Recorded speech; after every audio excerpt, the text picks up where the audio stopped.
Hey, welcome to the show. I'm here with Joel Clelland from Centric. Joel, how you doing today? Great. Thanks, Travis. Joel is a burgeoning crypto expert. He's also on the board of Project Boon. We did an interview with Chris Sahanic a few months ago. Go back and check out that episode, learn what they're doing with Project Boon. They're feeding people and connecting the community. It's amazing. I know you wanted to share that they reached their goal for meals already in 2021. We're recording this in August. It's probably not coming out till December, but what were they trying to do? Give us a little update on Project Boon, if you would. Sure. Thanks, Travis. Yeah, Project Boon, projectboon.org, if you want to visit our website. We're a 501c3 nonprofit based in Southern California, but we've done work both here in California as well as in Mexico. Due to the pandemic, we haven't been south of the border all year, but we're looking to get back into Mexico as soon as possible. We put the organization together starting in 2011 as a way to help the food insecure in our communities. And during the pandemic, we found that that was a really big service that we were providing. Our goal in meals for 2021 was 30,000 meals served, and we've already hit 50,000. So we've surpassed our goal. We're actually in the middle of the summer right now. We're very excited about that. We're not stopping. We're not slowing down. But like I said, to learn more about Project Boon, please visit projectboon.org. And there's volunteer opportunities as well as sponsorship opportunities. Oh, that's fantastic. Nothing like hitting your goal of 30,000, getting to 50,000, and it's only August. Yeah, we haven't even hit Thanksgiving yet. Thanksgiving's going to add another 10,000 probably. Oh, absolutely.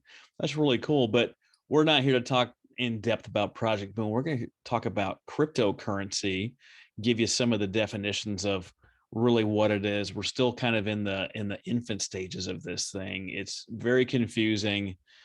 Although all the things that you would talk about have a real world translation, and we're going to try to do that for you here. And then we're going to talk about how you, as a nonprofit, can accept cryptocurrency and how you would want to potentially use that to help further your nonprofit. Does that sound about right, Joel? That sounds correct. Thanks, Travis. Fabulous.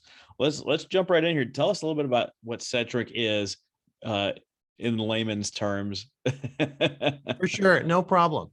So Centric is the company that I work with, and Centric has been around in development since late 2018. So 2019 is really when Centric really started rolling, and we've been a dual token protocol, which I'll get into in a second, a dual token protocol since early 2020. And what does that mean? That means we have two coins or two tokens in one project. And one is traded on exchanges, much like the stock market, and the other one is an in-network token. So it's not traded on exchanges. And what is the difference between a token and a coin? A coin is on its own blockchain. So most of you have probably heard of Bitcoin and Ethereum. These are the top two cryptocurrency projects, and they have their own blockchains, and so they have coins. For those of us that are using blockchains, and Centric is that way, we were on the Tron blockchain, and now we're on the Binance Smart Chain. We have tokens. So we have a freely traded token, Centric Swap, which is on the Binance Smart Chain. And at some point in the Centric future, we will be deploying our own blockchain. And at that point, Centric will be coins, which is very exciting. And that's in our roadmap, and we're looking to do that. So do we have any questions so far on that? Because I think that was quite a bit of information right up front. Yep, it sure Travis. is. So we mentioned blockchain, coin, token, Correct. and cryptocurrency. Okay. So I know you mentioned in the pre-interview that if you're doing your own blockchain, it's a coin, and if you're working off someone else's blockchain, it's a token. Those that's normally for works. The average person, the people listening to that, that's not a big thing you should take notes on. But probably really not. What we want to define is what cryptocurrency is and what blockchain is. So if you can give us a rundown of blockchain and its real world physical equivalent. Sure. And its application. Mm-hmm. Most of us are familiar with the internet. Go back 30 years and a lot of people still weren't familiar with it. but the internet is pretty much in every area of our lives today. Without the internet, you and I would not be on this interview, or we'd be in person somewhere and maybe somebody with a camera would be shooting it for television or something like that. But the internet, I always look at the internet as like level one of the virtual world. And on top of the level one or the internet are these blockchains. These blockchains are built on top of the internet. And what are blockchains? Blockchains are digital or distributed ledgers. And a ledger, like you mentioned, Travis, we talked a little bit in the pre-interview. A ledger is basically a way to keep track of things, keep track of data, keep track of information. A lot of times we talk about banking ledgers. It's a way to kind of track mortgages and land sales and things like that. Basically what it is instead of it being in a written form on paper or in books, it's on the internet. And so these distributed ledgers or these blockchains are connected by a network of nodes. It could be computers, phones, anything that's considered a node is connecting everything in this digital ledger, this blockchain, and everything is basically transparent within that network. And the wonderful thing is that all the users can see what's happening there, or all the nodes can. And a lot of times, because this is the virtual world, there's a lot of things happening in the background there. Most of you have your phones or your computers, and there's all these operational things happening in the background that you're not even aware of, but you know that it's happening. And the same thing is true of the blockchain. So even though like physical users like Travis and me may be aware of something that's happening in a network, our computers or our phones, our nodes are actually doing most of the communication.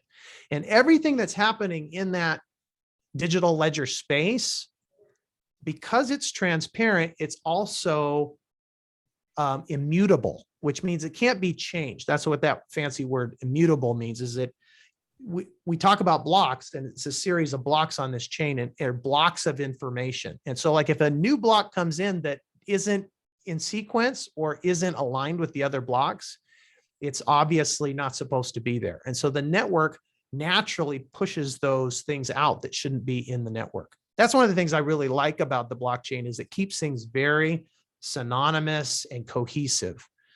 It's an ecosystem, basically. Sometimes projects in this space or companies in this space or people that are experts in this space will use the term ecosystem to talk about what's happening in the space. And as long as it's got continuity and things are kind of working together, the system works well. And so that's the blockchain. So you have the internet, you got the blockchains. And when I say chains, it's plural because there's lots of blockchains, just like I spoke about Bitcoin and Ethereum. Each one of them has their own blockchain. Okay. And there are multiple chains out there. Actually, Ethereum is probably going to be launching multiple chains in the future. They already have Ethereum 2.0. So there's lots of that happening. There's lots of development in the space. So you have the internet, have the blockchains, and then on top of the blockchains, you have organizations like Centric. We're built on top of one of the blockchains, and we're developing there before we build out our own blockchain. I got you. I know a lot of this is leading up to cryptocurrency, so maybe we can talk about that just briefly. Right. So this is blockchain as the ledger built on the back of the internet, basically. Fabulous. So how does cryptocurrency work with blockchain? Right. How does it play into this? So one of the things that we talk about with regard to cryptocurrency is it's a currency, right? So it's the money of the blockchain. And without the blockchain, cryptocurrency wouldn't exist. It's virtual money. It's a digital asset. And a lot of times people ask, well, does it have any value? And the one thing that we kind of look at, and we talked about a little bit before the show started, was that cryptocurrencies are valued based on psychology and emotion and market trends and market pressure, just like regular stocks in the stock market. And they're actually traded on exchanges very similar to stock markets. And most of the cryptocurrencies are basically like that. And that's why there's a lot of volatility, is they go up and down based on how people feel about them. And liquidity, right? Money, actual value goes into these projects based on how popular they are in the market. Mhm. And so like one of the ways that we gain liquidity in the Centric ecosystem or in the Centric network is by people accessing Centric Swap or CNS, which is our traded token. Remember, we have two tokens, and they bring that liquidity into our network. Mhm. And that's how a lot of the cryptocurrency projects work, is they get filled up with liquidity from the market. And so if people are valuing the cryptocurrency, the value is going to go up, the price is going to go up. And obviously, whichever networks those cryptocurrencies are attached to are going to become more valuable as well. And there are different Absolutely. ways that networks or cryptocurrency networks receive liquidity. Sometimes they're actually backed by actual dollars or other cryptocurrency projects or even commodities. Mhm. There are also a lot, they're called non-collateralized. That's kind of fancy, isn't it? Non-collateralized, which means they don't have any assets behind it. There's just a value placed on the network. Like this network provides a lot of utility or provides some benefit in the blockchain space Mhm. or in the business space. And so because of that, that particular network is valuable. Does that make sense? Yeah. I think we're getting a little bit deeper than we need to get, but I know it's exciting stuff, and this is your baby. So Right. we've got blockchain, the Sure. digital distributed ledger, which has a byproduct called cryptocurrency. Basically, doing the math on the digital backside creates this currency, and the currency is then traded on exchange. So when you look at real money and real business in the physical world, you've got the New York Stock Exchange, which is the stock market that we are most familiar with. It's an exchange. It's a way to trade the valuation of companies back and forth. And then we have digital exchanges that deal in cryptocurrency, and it works by and large the same, like you said. If I've got Very good feelings similarly. about the company or the day today, people are going to be buying, so the valuation's going up. The same thing with cryptocurrency. That's why when Elon Musk sends a tweet and he's backing a cryptocurrency like Shibcoin going to the moon, which is very interesting, a lot of people bought, and the valuation of that particular coin went up until there's a reason for people to not have confidence in it, or they get fearful and they start selling off. Same way the stock market works. I'm sure I'm going to get angry letters like, Travis, that is not how the stock market works. It is, and it's okay that you don't agree with me. I'm perfectly okay with you being wrong. That's fine with me. So we figure out how Right. this is created on the blockchain. We've got the cryptocurrency, which I think is really the two main points of definition. Um, I know that right now governments are scared because they currently control the banking system that's called centralized banking, where they're really controlling it. Because they don't have control yet, this is called decentralized banking, because you have the ability to do things peer to peer without the government's involvement. And they don't particularly like when we get to do things on our own. Vast majority of governments around the world have rules that benefit them primarily. And why wouldn't you have rules that benefit you? But that all being said, we now know roughly what cryptocurrency is, how it gets a valuation, and how it's created.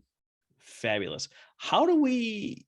I've heard donors wanting to donate crypto to a nonprofit, and I know most nonprofits, they're not really sure what the deal is, how to take it, how to use it. Should they keep it in the cryptocurrency? Should they convert it to, if you're in the US dollars? Like, what does that look like? What are some of the avenues people can use to set up ways to receive cryptocurrency? I see. The wonderful thing about nonprofits as well as the for-profit world is the market's getting wiser. For a long period of time, probably several years now, Microsoft, Amazon, hotels.com were accepting Bitcoin from their customers who wanted to pay in Bitcoin, but they weren't holding the Bitcoin on their balance sheets. They were receiving it through what's called a payment gateway, and then they were divesting themselves of the Bitcoin going right back into the US dollar. There are a number of platforms that are available online, and you go to Google and you say crypto giving or crypto give to nonprofits, you're going to find a series of platforms that are allowing you to do the exact same thing. And most of the platforms today are basically taking the crypto, just like the for-profit side, and going right back into the US dollar. Because whether it's for-profit or nonprofit, we want all the customers, right? So we want all the givers, we want all the customers. And so however those customers or donors want to give, those dollars want to be received. But why don't these for-profit, nonprofit entities want to keep the cryptocurrencies?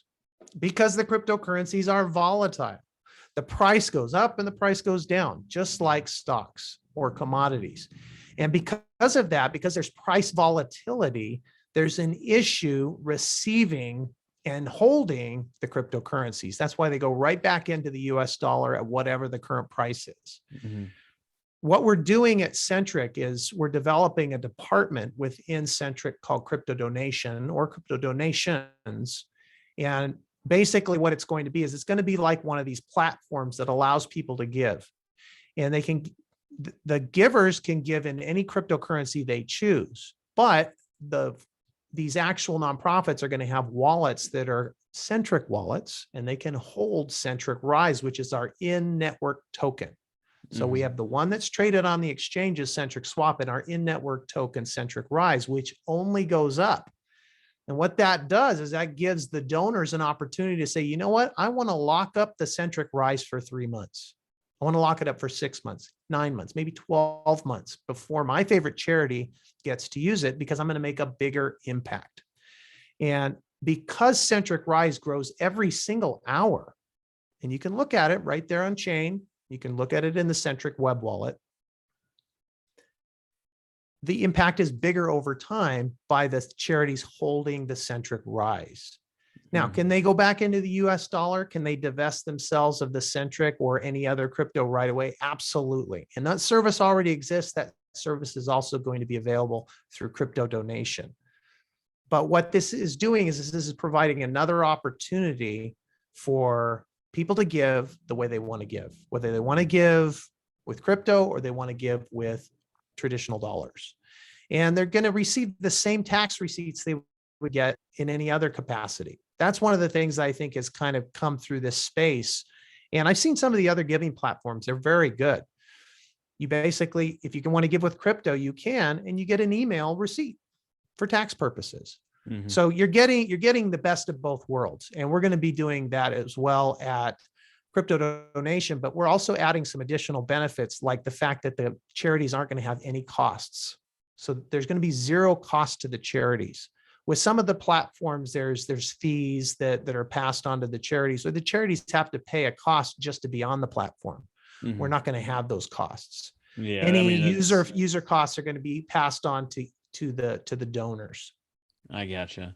So you have to have something that allows you to collect cryptocurrency. Like if you think about what people normally use, PayPal, Stripe, whatever, and I'm sure these people are figuring out ways to accept crypto. It's just a payment transaction portal. Correct. And there's ones out there that exist right now: BitGive, Pinkcoin, and the Giving Block. I personally don't have any information on these things. I Sure. know that they currently exist, and Right. some are going to have fees and some are not going to have fees. But Correct. your organization is working on something called Crypto Donation or Crypto Donations that is going to create the Right. same payment portal that allows you to accept cryptocurrency as payment or gift. And Correct. when you get that, you have some options. You can keep it just like you have a physical wallet that holds your money, you're going to have a digital wallet that holds your crypto. And we're talking about you can hold it as the coin that it currently is. So if someone gives you 5 Bitcoin or whatever, 100 you can, Doge or yeah, whatever. Right. Doge, Shib, Ethereum, Yeah, Ripple. whatever. There's thousands upon thousands of different types. And for those of you that are still confused, it's just like different types of money. It could be ruples, rupees, dollars, pesos. Pesos. It's Right. no different. It's just in the digital world, and you've got all these different companies. Instead of a nation creating their own currency, it is digital currency. So you can take and you can hold that, The problem is some organizations are not interested in the stock market on the backside, right? These exchanges where the price will go up or down. They basically say they don't want to lose money. For So a sure. lot of organizations, as soon as they receive it into their crypto wallet, just like a stock on the stock exchange, they sell it to basically convert that actual amount into dollars so they know exactly what they have at that moment in time. I'm assuming that one day there will be smart people in the crypto world that are working in the nonprofit side that are deciding to hold this based on the valuation potential that it could go up in money. So we've got crypto that people are holding in their digital wallets and they want to give to the nonprofit. They have some kind of portal, BitGive, Pinkcoin, the Giving Block, or what you all are creating at Centric. And then when they receive it as the nonprofit, they send a digital receipt to the donor so they can track their giving. And then the nonprofit then decides if they want to keep and hold that as it is and let the exchange tell them if it's going to be worth more or less in the future. Or they can divest it immediately and turn it into US dollars and put those dollars in a regular bank. So I know in the nonprofit world, this is probably getting people like, what on earth? This is nuts. 10 years from now, this is not even a real conversation.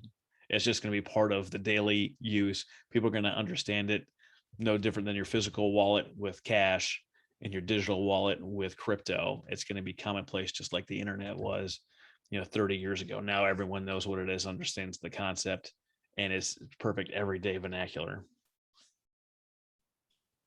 That's true. I Yeah. agree. Yeah. I probably would also add that one of the things that I think is going to become more attractive over time to charities is if a cryptocurrency can become stable. Because if it does, if it can also be stable, but also grow and have growth potential, that's going to be potentially attractive to nonprofits. And the nice thing is that they don't even need to, at Centric with crypto donation, they're not going to even need to do any of the research because we'll provide it to them. Mhm. One of the things that we're focused on is educating nonprofits on integrating digital giving as well as expanding their reach in this new world that we're in. And I think over time they're going to see that they've got some big advocates over here at Centric. That's awesome. One thing to point out is if you're receiving it via a crypto wallet, it is technically shares of a coin and not the coin itself. Does that sound right? Yeah, I guess it depends on the project, but yeah, because there's different projects that kind of have different structure. But at the end of the day, it's digital money, and the way I look at it is, we use the term the real world. I think that this is the real world, and I think it's the future. And at the end of the Physical day, world, physical yeah, world versus digital world. yeah, there you go. That's a good way to put it. Yeah, there's I had a relative that was mining Bitcoin, got a big network bank of computers, basically doing these complex math problems in the background. And the reward for solving the problem is a portion of a Bitcoin, Mhm. or it could be whatever other currency he's creating. Now, owning that Bitcoin actual coin, let's say he has 10 of them, the market is exchanging those at, I don't know what the market's at, 45,000 today per Bitcoin. So those 10 Bitcoin that he mined, quote unquote, It's almost mined, $500,000. is almost $500,000. Right, Right. right. So when we're talking about the crypto on the exchange, how it's being traded, it's the valuation of that currency, not the Mhm. actual currency itself. So you are getting the exchange, you are receiving the valuation, the number of shares, right? The same way as if a donor gifted you shares, they're gifting you shares of this digital cryptocurrency, Mhm. not the actual currency itself. Right. One of the things I would probably add to Travis is that things are really quick in the space. Yeah. Whereas if you have shares of a company, for instance, sometimes you have to hold those for a period of time to have them mature, or there's a certain investment point before you can sell them. With cryptocurrency, the user can move in and out of them on demand. And so I'd say that kind of makes it a little bit different. You can go back into fiat, which is traditional dollars right away. You can go to another crypto by swapping it out for something else that you find to be more valuable. And so I think that makes it a little different. I think what we're going to see over time, probably in the coming months and years, is that people are going to start to favor cryptocurrency over any other type of asset or money, just because it's going to be easier and easier to use. I believe that. I love that. Joel, I want to thank you for coming on the show today. I know Centric is doing good things in the cryptocurrency world. We got a little bit of background on what the heck is blockchain, cryptocurrency, decentralized finance, DeFi, and then how to actually receive these as a nonprofit. And then it's going to be up to you and your board members to decide if you want to hold it and take the roller coaster ride, potentially being worth more money, or since we're not really sure what's going to happen with each specific one, it might turn out to be a valuation of zero. So a lot of people are divesting themselves immediately, basically selling the shares, converting it into dollars that they can use today. Up to you all to decide in the nonprofit world. But Joel, thank you so much for coming on today. Do you have any parting comments you'd like to share? Oh, it's my pleasure. I encourage nonprofits and for-profits to connect with us at centric.com, especially if there's something that you were kind of curious about, either getting some insights into blockchain or expanding your own opportunities in that space. If you're on the nonprofit side, new ways to receive donor money, we'd love to make a connection with you. And again, centric.com, just connect with us and we can have a chat. Hey, thanks so much, Joel. I appreciate your time. Of course. You too. Thanks.